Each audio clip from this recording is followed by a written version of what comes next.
Guys, তো good evening. যেহেতু বিকাল হয়ে গেছে আর তোমাদের কি বলবো বলো তো, বুঝতে পারছি না।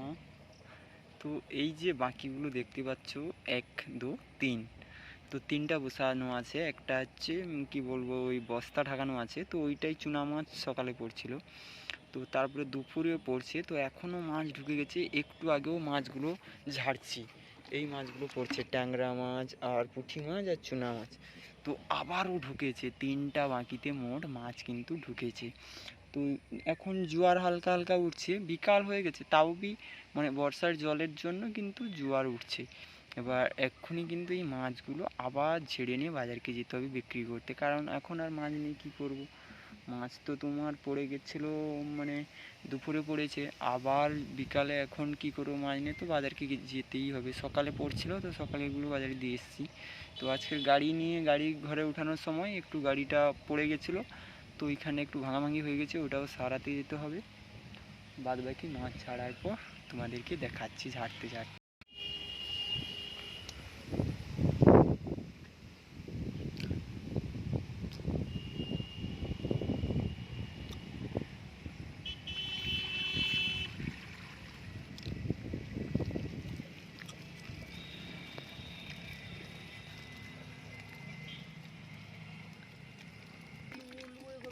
গাইস, একটা পুঁটি মাছ দেখলে তোমাদের জিভে জল, আরে উঠছে না কেন? ওরে গাইস, গাইস, এই যে পুঁটি মাছ, শালা পুঁটি মাছ দেখলে তোমরা বলবে সত্যি এগুলো কি পুঁটি মাছ? তো কি বলবো, এই রকম পুঁটি মাছ পড়ছে, আরও পড়বে, তোমরা দেখতে থাকো।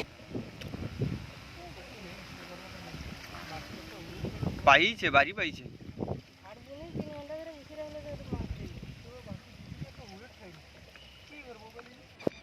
তো দেখতেই পাচ্ছ কতগুলো মাছ পড়েছে, প্রায় প্রত্যেক 1 ঘন্টা অন্তর ঝাড়তে হচ্ছে, না হলে কিন্তু সব বেরিয়ে যাচ্ছে। প্রচণ্ড মাছ।